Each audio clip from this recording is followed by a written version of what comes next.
The Las Vegas Raiders have the number one overall draft pick, but they also have the number one sought out player in free agency in Maxx Crosby. Paige Dimakos, I'm gonna ask a simple question: should the Las Vegas Raiders trade Maxx Crosby? Yes, I think they should trade Max Crosby, and it's for the simple reason of the timing here, right? And we talk about this a lot on our show about getting timing right, timing with Mhm. the coaching staff, timing with your roster, and timing with your young quarterback. Yep. You are in a position where you have an opportunity to build around a guy like Fernando Mendoza, but let's be very honest. This Raiders roster is a far, far cry away from being a relevant roster, not only in the AFC, just in their division alone. They got a lot of work to do to be able to compete, to be able to protect Fernando Mendoza, to be able to defend the quarterbacks that they got to face in their division and in the AFC. And they are not a quarterback away, right? When you end up with the number one overall pick, you are usually there for a reason. It is because your roster is not very good. And that is where the Raiders are. So when you look at the situation, you have an opportunity to draft Fernando Mendoza and potentially flip this roster very quickly. I think of the example of the Houston Texans with Will Anderson and CJ Stroud, back to back first round picks, and the opportunity to be able to get a pass rusher and a quarterback at the same time instantaneously. Like those things, the timing of that matters. And I think with as much respect to the Raiders organization as I can have, there was a lot of fracturing to this relationship with Maxx Crosby at the end. He was put on IR when he did not want to be put on IR. He was forced into basically not competing and being a part of the team at the end. And if you listen to his most recent quote, he talks about I give this game, I give this game, I give the game of football. He never says I give the Raiders. He says I give this game, I give the game of football. And I think that was on purpose because he's very dedicated, but this is a guy that deserves the opportunity to go compete now. And the Raiders are not in win now mode. They got to build this team up. And I think that's why I would, if I was them, I'd be looking for 2 first round picks at a minimum, the Micah Parsons deal. And I'd be looking to flip this roster very quickly, Keith. Yeah, no, I so first off, I agree with everything you said, right? Like you talked about a timing issue, right? And you have a player that's at its peak, right? But your roster is not at its peak, right? So in what Mhm. essentially what you're doing, you're wasting his time, right? You're wasting his time and you're wasting your own time. And from the perspective of you're going to pay him 30, $40 million a year, right? You pay him that amount of money, but you're not going to get return on that investment because the rest of your football team is not good. So you have a player that's taking up a large percentage of your salary cap, but you're not getting return on that investment because the rest of the team essentially can't keep up, right? Max Crosby is carrying the Las Vegas Raiders, and that shouldn't be the case. So I think you should definitely trade him. And when I go to trade examples, I think of none other than the Dallas Cowboys, right? And remember in the documentary, right, what is one of the things that set the Dallas Cowboys on a whole nother trajectory? It was them trading Herschel Walker, right? Trading Yeah. Herschel Walker to the Minnesota Vikings. And that trade was so good that Jerry Jones and Jimmy Johnson are still fighting about it today, right? 30 years later, they're still fighting about it. And I look at it and say, hey, when you think about what came from that draft, right, that set them on a trajectory of being able to go get Troy Aikman, right? Being able to go get Emmett Smith, being able to go get Michael Irvin. And then now they have a situation to where they had a dynasty. So I look at the Las Vegas Raiders and I say, do the same thing. And when you want to compound that with, let's look at some of the playoff teams. Let's look at some of the very best teams in the NFL, right? Let's start with the Seattle Seahawks. How did the Seattle Seahawks go about this rebuild? Sam Darnold was a very key piece, but when you look at the rest of the players, right? When you look at the Boye Mafes, the Kenneth Walkers, the Jackson Smith and Jigbas, the Charles Cross, all of those guys were drafted football players at the end of the day, right? So you need to build through the draft. When you look at the Philadelphia Eagles, who have one of the best rosters, yes, AJ Brown was acquired via trade, but Jalen Hurts was a draft pick. You look, Quinion Mitchell was a draft pick. Jalen Carter was a draft pick. Jordan Davis was a draft pick. There's a lot of draft picks amongst this roster. So you have to build through the draft. And the Las Vegas Raiders, I think that it's time to split because at the end of the day, you're wasting Max Crosby's time and you're wasting your own time. Yeah, and I think you hit on a very important part of this, which is what I said in combination with what you said. The Uh-huh. Raiders need to understand they are not a quarterback away. Nope. So Fernando I agree. Mendoza is not going to fix your problems. And I am hopeful that people in the NFL and fans and people that watch this show start to really understand that because of the example that we just watched play out right in front of our eyes. The best quarterback in the league, everybody agrees, is Patrick Mahomes. What happened to Patrick Mahomes this year? He was not, it's not that Patrick Mahomes isn't good enough Have anymore. regressed. It's the Yep. team around him is not good enough. The coaching staff was the same. The quarterback was the same. The main players were the same. But the reality is the roster aged out. And do you know who is the top leading rusher on the Kansas City Chiefs since for the last 5 years? It's Patrick Mahomes. That's a problem. That's how you lose football games. You cannot put everything on your quarterback, even Superman, even Patrick Mahomes. And that's assuming that Fernando Mendoza comes into the league and becomes the best version of himself. You want to know how you do that? You do that by protecting him first, building that offensive line out, because if you run that back, that same team with Fernando Mendoza, it's going to look a lot like what you did with Geno Smith, because you don't have the players and you don't have the line. And you just can't, at some point, we need to start being honest about how much quarterbacks are dependent on their team. And it is the most, we talk about this, the most dependent position in all of sports. A quarterback can thrive with a great coach and a good system and good players. There's not a single example of that not being the case. Not one.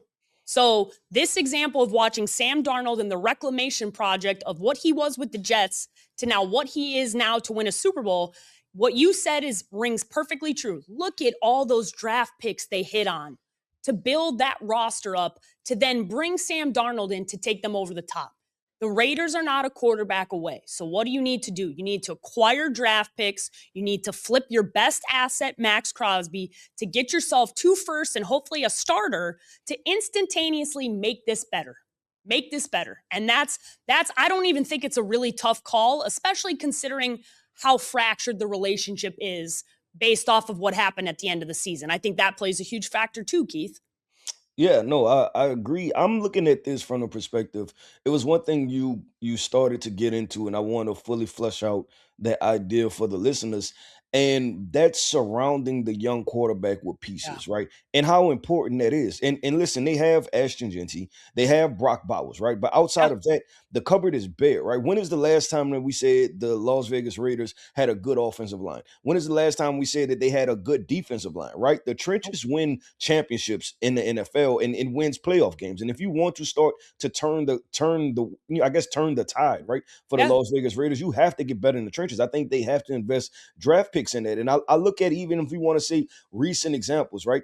Bryce Young, right? Everybody was out on the Bryce Young train, right? Everybody's like, man, he's not good. He's not carrying the Carolina Panthers, right? Everybody was out on Bryce Young. And then they go get him weapons, right? They surround him with better pieces. And then now Bryce Young is leading the Carolina Panthers to the playoffs. So once again, I hope that they don't skip over the trend, and what's become blatant obvious, right, is that you need pieces around your young quarterback. And if you don't Correct. put the pieces around your quarterback, they're You going will to not play win. bad. Both Mhm. sides work, right? Like if you put good pieces around them, they should play well if they're talented quarterbacks. If you don't put good pieces around them, expect them to flop. Expect them to be a Correct. quote unquote bust because you haven't done your part. And how do they carry a bad team? They didn't carry a bad team in college. What makes you think they're going to carry a bad team in the NFL? It doesn't work. And there's no such thing as carrying a bad team. Yeah, It right. doesn't exist. No, This is it not doesn't. the NBA. This is not how this works. The NFL fell into the trap of trying to believe, like, and they bring up the Joe Burrow example as if T. Higgins and Jamar Chase were not there. Yeah, not Like, elite those players. aren't, Yep. those aren't, that's not Ray Hendrick, carrying a man. Yep. franchise. Like, you can't, when you've got top tier talent around you, there is not a single example in the history of the NFL of a quarterback bringing a team to a Super Bowl without good players, because football is the ultimate team sport. It is why we all love this sport. And to watch to the thing that we do, right? When you are scouting and we're talking about going through these evaluations of these quarterbacks, the things that makes specifically me the most angry is to watch what a quarterback does well in college, okay? And then watch an organization draft said player and never do any of the things that they did in college that made them successful. Mm-hmm. And whether that's schematically or the players they put around them or whatever. And there are dozens of examples just from the New York Jets. We don't even need to leave that organization. You could just look at what the Jets have done Right. and see many examples of organizations ruining talent There are so many talented quarterbacks that come into the league that are never given the proper team around them to get the best out of their skill set. And I really hope that the Sam Darnold reclamation project, because you're talking about probably the biggest comeback story in our sport that I can remember, from who he was in New York to then winning the Super Bowl. I really think it is going to have an impact on how people do things, and I hope that it does, because we will have a lot better football overall if we admit out loud that quarterbacks can't do everything by their damn selves. Yep, I agree. Well, Paige Dimakos, I'm gonna go ahead and do this right in honor of Chris Paul retiring. Right, one of Oh yeah. one of the goats. I'm gonna throw you a layup, right, and I'm gonna ask you, which team should Max Crosby be traded to? Well, listen, there's a few teams, okay, and everybody likes it with all jokes, because he's laughing for a reason, okay? He's laughing for a reason because he knows that there is one team that is near and dear to my heart that's on the top of this list. But it's on the top of this list for logical reasons, okay? And that's the Chicago Bears. The Chicago Bears are one of the top 3 teams if you look at any article online linking Maxx Crosby, and it's for a variety of reasons. But I'll give you the very quick niche reasons and direct reasons why. One, cap space, which every team in the NFL that's linked to Maxx Crosby currently cannot get him. One of those teams is the Dallas Cowboys. The Dallas Cowboys are linked to every free agent that exists because they're the Cowboys. Guess what? The salary cap's real and you can't have everybody. It's not how that works. So they would have to figure things out to get that deal done. The Bears, as currently constructed right now, can do that deal because they have a quarterback on a rookie deal and they have assets. Guys like, they have a crowded wide receiver room. They would maybe look to trade one of those receivers alongside some picks and assets to bring in Maxx Crosby on a deal that would make sense for the Chicago Bears. I think that's a very logical option. In the division, let's stay there. The Detroit Lions, they've been looking for the guy alongside Aiden Hutchinson for a very long time. The grit, the mentality, the toughness, that fit makes a ton of sense. Personally, I would absolutely hate if the Detroit Lions get both Maxx Crosby and Aiden Hutchinson and having to face them 2 times a year. But as far as scheme and fit and city and mentality and who Maxx Crosby is, the Detroit Lions have been in search of that guy for a long time, and that's the type of guy that they would need alongside Aiden to really thrive. The third for me is the Baltimore Ravens. They were a team that has been known for such a long time as being a tough defensive team. They were bottom 5 in nearly every category defensively, and specifically their pass rush was horrible. So I would see the Baltimore Ravens being another really good option as somebody they bring into, I'd say, bring the right culture that Jesse Minter is trying to very quickly kind of step in the shoes of John Harbaugh and fix this. I Mhm. think this would be the right message to send of, this is a tough team. This is what we expect. And if any of the stuff about Lamar Jackson is true, the maybe being not as dedicated to being around the building, Maxx Crosby's your answer for that question, because Max is the exact opposite. He's in the building every day at 4:45 a.m. He's working out every day. He is the most dedicated for a variety of reasons. And maybe that would be, as I said, obviously for the Chicago Bears, I would love to see that happen. And I think there is a great opportunity that it does. But I think the Lions and the Ravens, alongside the Bucks, would be my 4th team I would throw in there as an option for Maxx Crosby to get that done. Yeah, no, I like those. And I think I mean, if we're being honest, right, Chicago Bears are probably the clubhouse leader, right, in that category. And it fits for so many different reasons. And even the biggest part is the scheme, right? Like, Yeah. because Max Crosby is a hand in the ground 4-3 defensive end.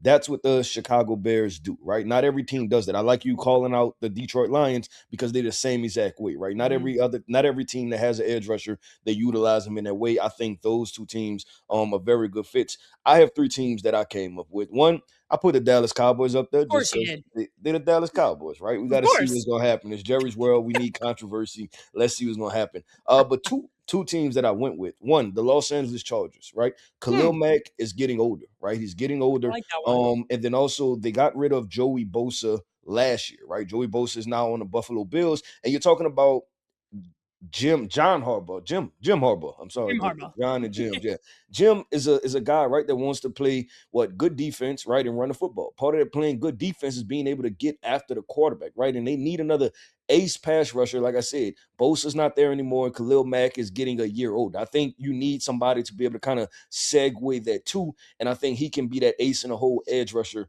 for the Los Angeles Chargers. The second team I went with was another NFC East team. I went with the Washington Commanders. Mm, Um, they have to make a decision on what they're yeah, going to do, right? If they're going to rest on their laurels and say, you know what, we drafted Jaden Daniels, we're gonna put it on his back and figure it out, right? And we seen how that played out last year, right? It didn't work out. I don't foresee it working out in the future, but they have to become more aggressive in building a more well-rounded team. And when you have these young quarterbacks, right? When you're talking about learning the game the proper way, and I always go back to what Tom Brady talked about was he said when I started dominating the game of football was when I started playing the clock, right? When I started understanding how to manipulate the game, like the actual game, not worrying about the defense, but I was like, okay, cool. Can I hold on the ball for 8 minutes, 10 minutes? And then I know when yeah. my defense gets out there, they're going to be able to make another stop. And then I can hold on to the ball too. Jaden Daniels needs a defense. He needs somebody that he can rely on, right? And I'm talking about on the other side of the football, not a playmaker, but a defense that he doesn't feel like, you know what, I have to put up 30 points and throw the ball for 300 yards, right? He needs a complementary piece. I think Maxx Crosby could help turn that around I for like the that one Commanders too. defense because they're pretty bad overall. So that's my two teams. I look at the Washington Commanders and I look at the Los Angeles Chargers as two possible trade destinations for Maxx Crosby. I like both of them. I think at the end of the day, the reality is every team in the NFL would like to upgrade their pass rush. A lot of this is based off of cap space and assets and how you can get it done. So I think if I'm the Raiders, this is a bidding war, man. I'm getting the most I can get. I'm getting the best package deal that I possibly can, and hopefully because Maxx Crosby has been the face of your organization, I would hope that you would have a conversation with him, and I expect that they would about maybe a list of teams that he would prefer to play for, right? And I think all the teams that we just named are all competitive teams. They're all teams that are going to be in the mix. I think he would prefer to play for a few of them over others, but I don't know that for certain. So I think at the end of the day, Maxx Crosby's a competitor. He's a guy who wants to get in there and he wants to play and he wants to make an impact right away. And all those teams, especially, I like that you threw Washington in there because they got to figure out, they got to they got to kind of reset and recalibrate. And this is Mhm. going to be a big year 3 with a lot of eyeballs on them because you kind of got because of the injury, Jaden and everything that happened kind of just got swept under the rug. But there were obviously Cliff Kingsbury leaving this offseason was a big deal, making changes. They're going to have a big spotlight on them to take a step forward with Jaden Daniels this year. And they got to build that roster and it's got to get better. So I like that one that you threw in there. Yeah, and we know how fast the NFL turns, right? I mean, Yeah. just look at the Houston Texans, right? And in the Yep. conversation with CJ Stroud and his growth or progression, however you want to Yeah. talk about it, right? If you'd have talked about after his rookie year, people were saying the Houston Texans will probably win 3 Super Bowls in 5 years, right? And then I think now if you ask them, are they going to win a Super Bowl, people are going to point to the quarterback position and say, I'm not sure if he's good enough to do it. So you want Jaden Daniels to be able to take those next steps. Well, and think about Houston, right? Maybe they'd like to have that Laramie Tunsil deal back now, Hmm. right? Right. You think Right. about that situation of thinking that your quarterback can handle a little bit more and you make a leverage financial move that ends up not necessarily being the best move for your young quarterback. And that gets you in trouble when you think your quarterback can overcome and withstand certain aspects of things and you move in a direction. And I think that was what the Washington Commanders, not I think, I know that's what they thought. They came into this season thinking Jaden Daniels can continue to play at this level. And anybody with eyeballs and anybody that evaluated that roster went, this roster doesn't stack up. It just doesn't. And quarterbacks get figured out. It's called the sophomore slump for a reason. They come back. You're required to do more than what you did. And unfortunately, the style of play that Jaden had was a problem coming in for him staying healthy. So this is going to be a big year for them. So I like it. I haven't seen them in any of the conversation, but I'd like to see that team get aggressive and go get somebody or at least try, right, when it comes to this time of the year.